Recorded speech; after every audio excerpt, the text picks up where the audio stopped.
Assalamualaikum warahmatullahi wabarakatuh. Perkenalkan, nama saya Ahmad Sulaiman, NIM 071. Di sini saya akan mempresentasikan tentang pengertian risiko likuiditas. Nah, sebelum kita mengetahui apa itu risiko likuiditas, sebaiknya kita mengetahui apa itu likuiditas itu terlebih dahulu agar bisa lebih paham. Likuiditas merupakan kemampuan perusahaan dalam memenuhi kewajiban jangka pendeknya.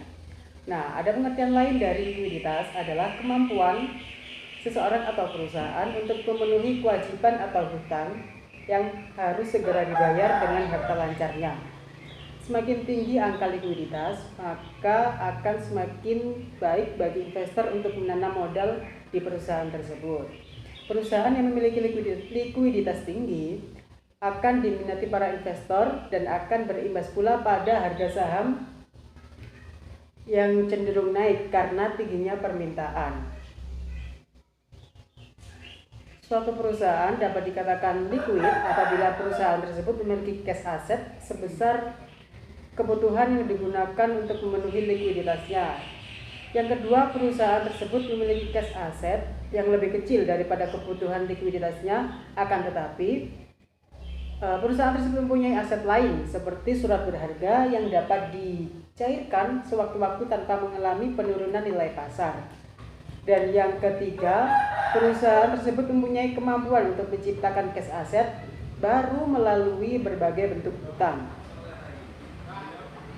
Nah, itu pengertian dari likuiditas. Sekarang kita masuk ke risiko likuiditas.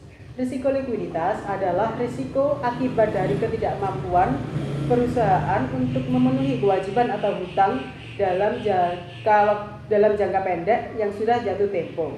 Kewajiban atau hutang ini sumber pendanaannya berasal dari arus kas atau dari aset yang liquid dan tanpa mengganggu aktivitas maupun kondisi keuangan perusahaan.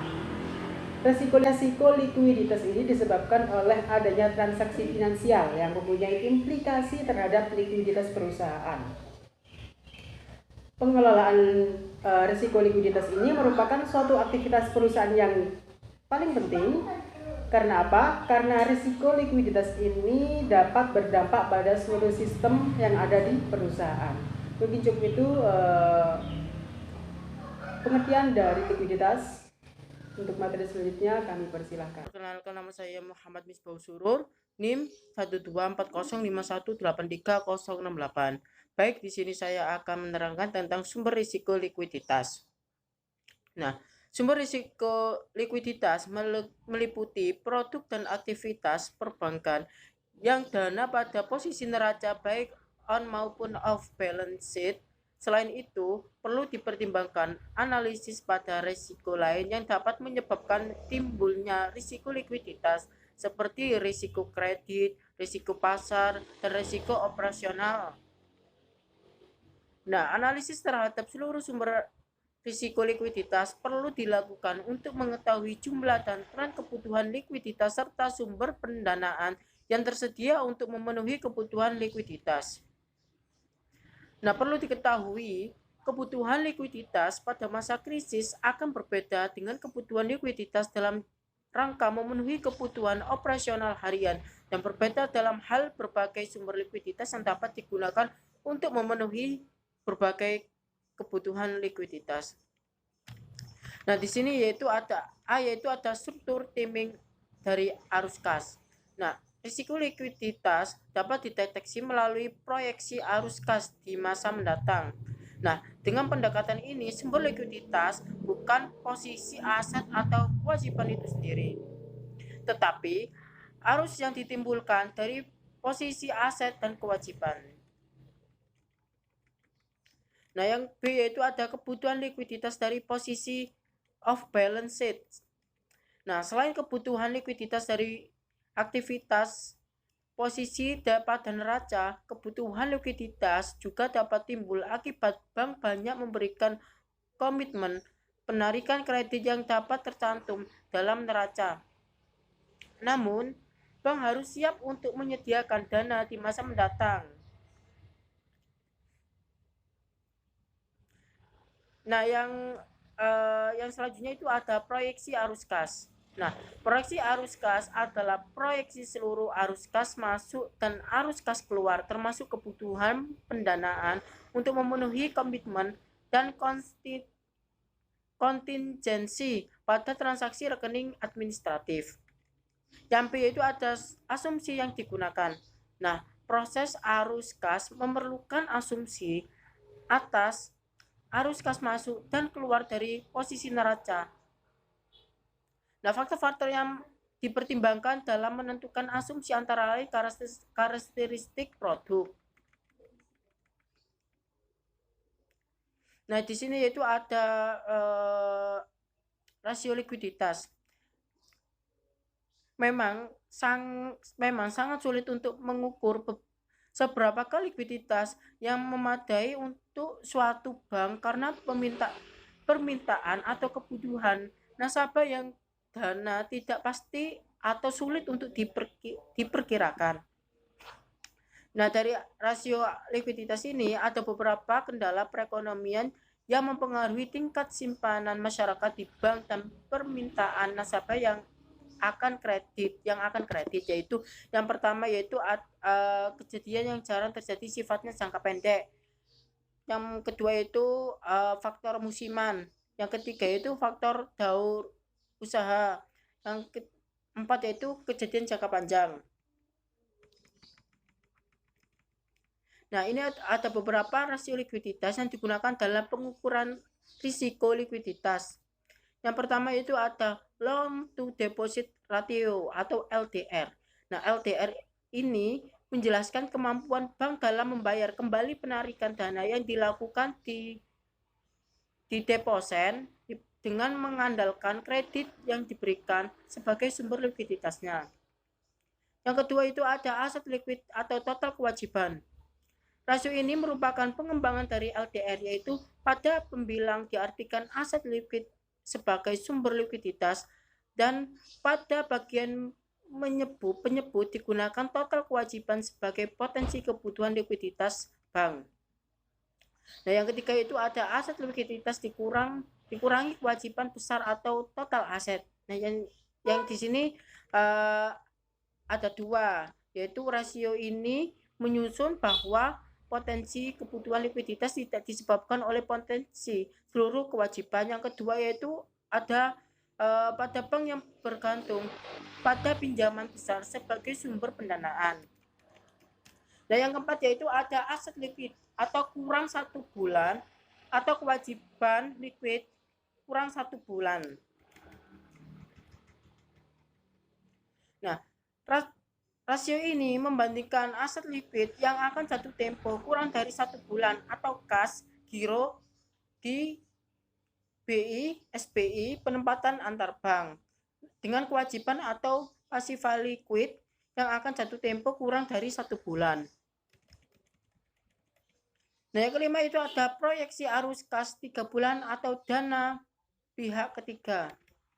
Nah, rasio ini merupakan perbandingan antara net proyeksi arus selama 3 bulan mendatang dengan total DPK bank. Nanti yang selanjutnya itu D, pengukuran dengan stress test. Nah, pengolahan risiko likuiditas berdasarkan kondisi di mana bank beroperasi secara garis besar dibedakan menjadi 3 kategori, yaitu bank dalam kondisi normal atau bisnis as usual, atau bank spesifik krisis dan market spesifik krisis. Nah, stress testing risiko likuiditas bertujuan untuk yang pertama yaitu untuk memahami posisi likuiditas atau arus kas bank pada kondisi tidak normal maupun ekstrim atau krisis. Yang kedua itu ada menghitung jumlah pendanaan yang dibutuhkan bank khususnya pada saat terjadinya krisis. Nah, ini berikut ini adalah beberapa hal yang perlu diperhatikan dalam pengukuran, monitoring, dan kontrol terhadap risiko likuiditas. Yang pertama yaitu ada volume aset likuid yang dimiliki harus dipastikan telah sesuai dengan standar akuntansi dan regulator. Yang kedua itu ada average liquidity yield atau pendapatan dari aset yield merupakan sumber likuiditas. Yang ketiga itu ada jumlah pinjaman jangka pendek. Nah, yang selanjutnya itu ada strap gap dan dynamic gap. Nah, gap likuiditasnya dari dua jenis, yaitu static liquidity gap. Yang kedua ada dynamic liquidity gap.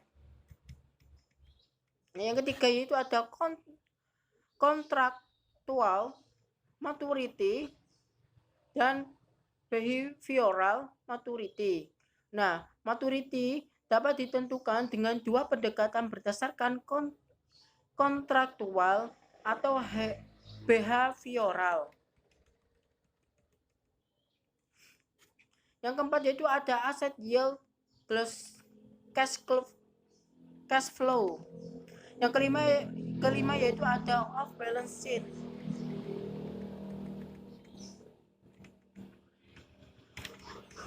Nah, yang selanjutnya yaitu poin B, yaitu ada tujuan utama manajemen risiko likuiditas. Nah, tujuan utama manajemen risiko likuiditas untuk risiko likuiditas adalah memastikan kecukupan dana secara harian baik pada kondisi normal maupun pada kondisi krisis agar dapat memenuhi kewajiban secara tepat waktu dari berbagai sumber dana yang tersedia. Untuk menjaga tingkat kecukupan likuiditas yang efisien, bank memperkirakan kebutuhan likuiditas yang terjadwal maupun tidak terjadwal. Terima kasih.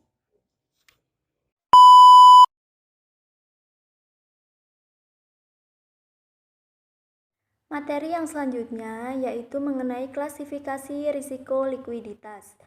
Klasifikasi risiko likuiditas dilakukan baik ekspor risiko saat ini maupun yang akan timbul di masa datang di seluruh sumber risiko likuiditas.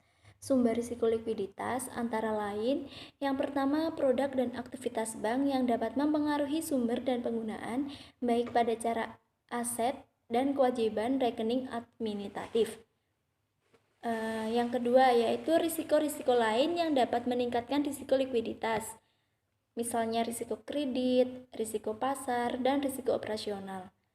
Analisis terhadap seluruh risiko likuiditas dilakukan untuk melihat jumlah dan kebutuhan likuiditas serta sumber dana yang tersedia untuk memenuhi kebutuhan pasar atau kebutuhan tersebut. Jenis risiko likuiditas ada dua, yaitu risiko likuiditas aset. Risiko likuiditas aset adalah risiko pada suatu posisi yang tidak mudah untuk dilakukan offsetting posisi tertentu dalam waktu singkat tanpa secara signifikan mempengaruhi harga pasar karena ketidakcukupan likuiditas di pasar atau terjadi gangguan pada saat di pasar. Selanjutnya, risiko likuiditas pendanaan. Risiko likuiditas pendanaan yaitu risiko yang timbul dari ketidakmampuan lembaga keuangan untuk memenuhi kewajiban dan kewajiban yang datang tanpa menimbulkan kerugian yang tidak dapat diterima. Sekian dari saya, terima kasih. Saya Primana Amelia. Di sini saya akan menjelaskan materi mengenai penerapan manajemen risiko likuiditas. Penerapan manajemen risiko likuiditas bagi bank secara individu atau bagi bank secara konsolidasi dengan perusahaan anak mencakup yang pertama yaitu pengawasan aktif Dewan Komisaris dan Direksi dalam melakukan penerapan manajemen risiko melalui pengawasan Dewan Komisaris dan Direksi untuk risiko likuiditas. Maka melaksanakan pengawasan aktif perlu menerapkan beberapa hal dalam setiap aspek pengawasan aktifnya, yang meliputi yang pertama yaitu kewenangan dan tanggung jawab Dewan Komisaris dan Direksi. Nah, yang kedua yaitu menyampaikan laporan kepada Dewan Komisaris mengenai posisi dan profil resiko likuiditas serta penerapan kebijakan dan prosedur manajemen resiko untuk resiko likuiditasnya. Dan yang ketiga yaitu organisasi manajemen resiko likuiditas bank wajib memiliki komite pengelolaan likuiditas yang bertanggung jawab. Nah, selanjutnya yaitu kebijakan, prosedur, dan penetapan limit dalam melaksanakan kebijakan prosedur dan penetapan limit untuk risiko likuiditas. Nah, yang terakhir yaitu proses identifikasi, pengukuran, pemantauan, dan pengendalian risiko, serta sistem informasi manajemen risiko likuiditas dalam melakukan penerapan manajemen risiko likuiditas itu melalui proses identifikasi, pengukuran, pemantauan, dan pengendalian risiko, serta beberapa penerapannya, yaitu identifikasi risiko likuiditas dan pengukuran risiko likuiditas.